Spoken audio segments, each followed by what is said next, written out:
Hurricane Milton, which is a once-in-a-century storm, is expected to make landfall very soon in Florida. So Milton is expected to almost double in size by the time it hits Florida. So seasoned American meteorologist John Morales, well, he got really choked up on air even talking about it. Take a look.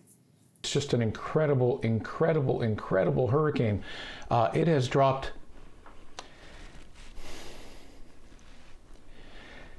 50 millibars in 10 hours. I apologize. This is just horrific. Well, later in a post on X, Morales said, "Extreme weather driven by global warming has changed me. Frankly, you should be shaken too and demand climate action now." You just don't see that often. No. What do you make of this reaction? I think it takes a lot of confidence to be in a position like that, to speak out on a topic that, you know, people are still divided, even though we're seeing a storm like this and it should be eye-opening. However, everybody is entitled to their opinions, even though I don't agree with them. But I think it takes guts. He's going to be met with backlash, and you're human. I've covered the weather. We see how things change. We're supposed to be professionals and present the information, but we're humans. He knows what the aftermath is going to be like, what people are going to be experiencing. That is scary, and to show vulnerability is not an easy thing, and I commend him. Yeah. So I think it's tough. It's tough. It's fantastic. You know, climate change is actually not where my mind went, because as a former news anchor, if you guys know, before I was here, I was at CTV News Channel as an anchor. And you know, when disaster strikes, the first thing we do is we turn to the news. We need to find out what's happening, and we depend on our news anchors and our meteorologists to break things down and to give us the latest update. And when I was a news anchor, it was during the pandemic. And after during the pandemic, there also was the George Floyd situation, and then there was the war in Ukraine. And I sat in a studio by myself, no camera people, nobody, no floor directors, nobody. And I sat there for hours, week after week, month after month, year after year, either giving updates on how many people were infected or how many people were dying, or watching video of a man with a knee on his neck again and again, because I have no escape. It's in my ear, it's in front of me, and then I have to talk to the people who are there.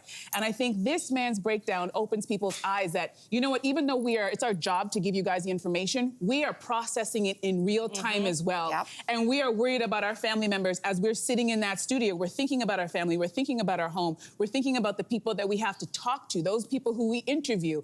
And I've had so many opportunities to talk to great people, but a lot of times I wanted to break down and cry, and I've held it in. And during the commercial break is when I completely lose it, and then I get myself back together because I know I have to give the information to the audience. So I think this vulnerability is opening everybody's eyes to how hard this job can be, and how people are really not just giving you information, but they are feeling exactly what everybody else is feeling. Humans. I mean, we've certainly seen it historically. I think about Anderson Cooper. I think he cried openly during Hurricane Katrina. I remember famously Walter Cronkite, I believe it was, after the death of JFK.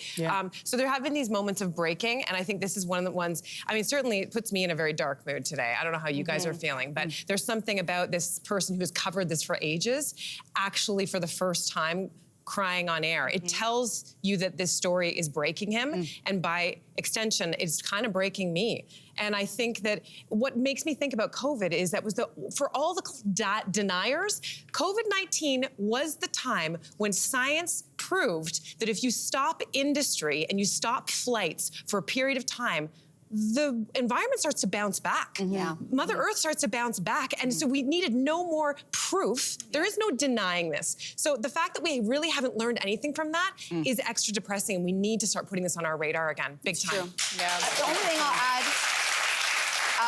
The only thing I'll add is he was actually interviewed on CNN last night because of this breakdown. And he explored further why he broke down, all the reasons that all of you have said. But he also said that the people that he was thinking about the most that brought him to tears are the most vulnerable.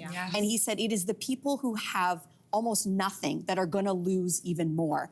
And so he was thinking about the vulnerable people. You see all the footage of people in their cars on the highway, they're getting out. There are a lot of people who have nowhere to go. There are a lot of people who can't afford gas, who don't even have a car. They can't afford a flight. They don't have a bus ticket. They don't have family. They don't have anywhere to go. They may already be experiencing homelessness. Yeah. Where do those people go if the storm surge is 12 feet high? And he's expressed how it is the people who he knows will very likely lose their lives because they don't have anything else to keep them up. And what is their lot in life? They're poor.